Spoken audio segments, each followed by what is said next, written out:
अस्सलाम वालेकुम स्टूडेंट, कैसे हैं? खैरियत से हैं? ठीक है। अच्छा स्टूडेंट, तो आज हमारे पास एक्सरसाइज 1.1 का क्वेश्चन नंबर 3 है। हम इसको आज सॉल्व करते हैं। इसमें देखिए बिल्कुल इजी है, कोई टिपिकल नहीं है, बिल्कुल पहले वाले सवालों की तरह ही है। अब इसमें देखिए उसने कहा है प्रूव दैट जेड बार बराबर है किसके? जेड के, यानी कि जेड का कॉन्जुगेट वो भी किसके बराबर है? जेड के बराबर है। If and only if Z is real. ठीक है। अब इसका क्या मतलब है? इसका ये मतलब है इफ एंड ओनली इफ का कि आप जो प्रूफ करते हैं फिर उसका उसको उलट भी करके दे। ठीक है, उसका रिवर्स प्रोसेस। ठीक है। अब इसमें देखिए सॉल्यूशन, लेट जेड हमारे पास किसके बराबर है स्टूडेंट? ए जमा बी अयोटा के। ठीक है। उसके बाद हमने इसका कॉन्जुगेट लिया है। यहाँ पर हमारे पास क्या आ गया student? z is equal to A minus B iota के। ठीक हो गया। अब मैंने यहाँ पे सपोज किया है। ठीक है। क्या सपोज किया है कि z बराबर है z कॉन्जुगेट के। ठीक है। अब देख ले, मैंने यहाँ पे लिखा है z की वैल्यू है a जमा बी अयोटा और z बार की जो वैल्यू है a माइनस बी अयोटा है। ठीक है। अब इसमें हमारे पास यहाँ पे क्या आ गया है? a जमा बी अयोटा बराबर है a माइनस बी अयोटा के। अब यहाँ पर देखें ए जब्बा का है, इधर भी ए जब्बा का है। ये वाला ए जब दूसरी साइड पे जाएगा माइनस का हो जाएगा तो दोनों ए आपस में क्या हो जाएंगे? Cancel out. ठीक है। मैंने यहाँ पे डायरेक्ट ही लिखा है।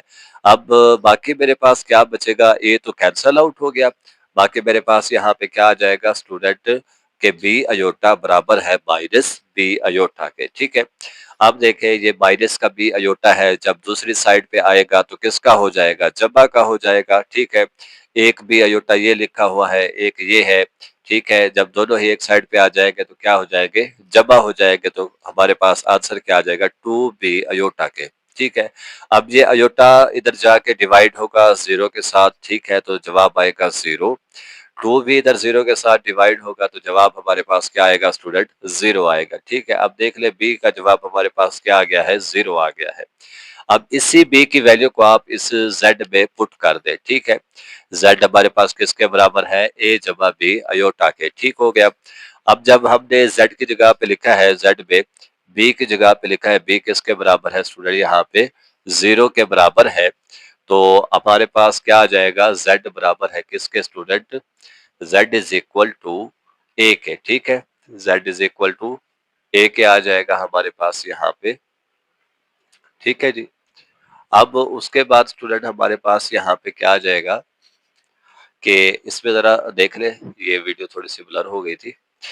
इसमें देखें कि स्टूडेंट हमारे पास यहाँ पे क्या है? Two B iota is equal to zero है। ठीक है। अब टू उधर जाएगा दूसरी साइड पे जीरो हो जाएगा और बी भी उधर जाके क्या होगा? जीरो के साथ डिवाइड होगा तो हमारे पास जवाब क्या आएगा स्टूडेंट? जीरो आएगा। ठीक है। यानी कि बी का आंसर हमारे पास क्या आ गया है? जीरो आ गया है। ठीक है। उसके बाद हमारे पास क्या है कि z बराबर है a जमा बी अयोटा के। बी की जगह पे हमने स्टूडेंट यहाँ पे क्या लिखा है? जीरो लिखा है, क्योंकि हमारे पास जवाब क्या आ गया था? जीरो आ गया था। ठीक है। अब देख ले ये तो सारा हिस्सा जीरो हो गया तो z हमारे पास किसके बराबर आ जाएगा? a के बराबर आ जाएगा। और आप देख सकते हैं विच इज रियल। ठीक है, क्योंकि ये रियल पार्ट है। z में ये पहला हिस्सा विदाउट अयोटा रियल पार्ट कहलाता है और जिसके साथ अयोटा लिखा होता है वो इमेजिनरी पार्ट कहलाता है। अब हमने इसका कन्वर्स करना है क्योंकि सवाल में उसने कहा था इफ एंड ओनली इफ, इस वजह से। अब कन्वर्सली किस तरह से करेंगे? बिल्कुल इसका उलट चलेंगे। z हमारे पास क्या है? सपोज कर ले यहाँ पे z इज रियल। ठीक है, क्योंकि हमने यहाँ पर शो किया था, इसी को हम सपोज करेंगे। ठीक है। अब देखें स्टूडेंट यहाँ पर z इज रियल है और b हमारे पास किसके बराबर है? जीरो के बराबर है। तो मैं क्या करता हूँ? z बराबर है a जमा b अयोटा के और b की जगह पे मैं यहाँ पे क्या लिख दूंगा कि b हमारे पास किसके बराबर है जी? जीरो के बराबर है। ठीक है स्टूडेंट। अब देख ले कि z का आंसर हमारे पास क्या आ रहा है? यहाँ पे ओनली a आ रहा है। इसी तरह से z बार पे भी मैं पुट करूंगा, यानी कि जो z का कांजुगेट है उसमें मैं लिख देता हूँ z का जो गेट बराबर है a माइनस बी अयोटा के। अब b की जगह पे आप जीरो लिख दे। ठीक है। अब यहाँ पे आपके पास क्या आ जाएगा? z bar is equal to a के। ठीक हो गया स्टूडेंट। अब देख ले दोनों का आंसर एक जैसा आ गया है, सेम आ गया है। तो हम ये कह सकते हैं कि z बराबर है z बार के। ठीक है। तो ये हमारे पास क्या था? प्रूफ था। और नीचे लिख दे के z हमारे पास अब क्या आ गया है? Is real. ठीक है। क्योंकि दोनों का आंसर हमारे पास क्या आया है स्टूडेंट, रियल आया है, इस वजह से। ठीक है, उसके बाद हमारे पास नेक्स्ट क्वेश्चन है स्टूडेंट, क्वेश्चन नंबर 4 है कि फॉर जेड बिलोंग कर रहा है सी को, शो दैट के Z plus Z conjugate divided by 2, तो इसका जवाब क्या आता है, रियल पार्ट ऑफ जेड आता है। ठीक है, यानी कि जेड का रियल पार्ट कौन सा था, जेड का रियल पार्ट ए था ओनली। अब देखिए स्टूडेंट, लेट करते हैं कि z बराबर है a जमा b अयोटा के, और उसका कांजुगेट किसके बराबर है, a माइनस b अयोटा के है। ठीक हो गया स्टूडेंट। अब देखिए बिल्कुल सिंपल है, कोई टिपिकल बात नहीं है इसमें।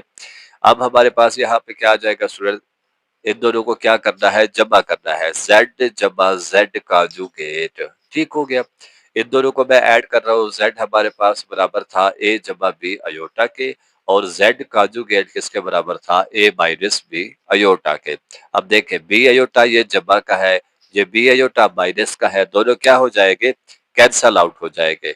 एक a ये लिखा हुआ है, दूसरा ये लिखा हुआ है, दोनों कितने हो जाएंगे, 2a। ठीक है स्टूडेंट। अब देखें हमारे पास ये ए क्या था, ये कांजुगेट वाला, ये इसमें मैं यहाँ पे लिख भी देता हूँ कि z बराबर है a जब्बा b अयोटा के। अब इसमें देख ले, a हमारे पास क्या है, रियल पार्ट ऑफ z है, तो मैंने इस a को यहाँ पे लिखा है रियल पार्ट ऑफ z। ठीक हो गया स्टूडेंट। अब ये 2 इधर क्या हो रहा है, मल्टीप्लाई हो रहा है, इधर आके क्या हो गया, डिवाइड हो गया। ठीक है जी, तो यहाँ पर ये हमारे पास क्या हो गया स्टूडेंट, डिवाइड हो रहा है। ठीक है, अब देख ले, उसने यही कुछ कहा था प्रूफ करने के लिए कि z जमा z बार डिवाइडेड बाई 2, उसका जवाब क्या आएगा, रियल पार्ट ऑफ z आएगा। तो नीचे लिख दे हैंस प्रूफ।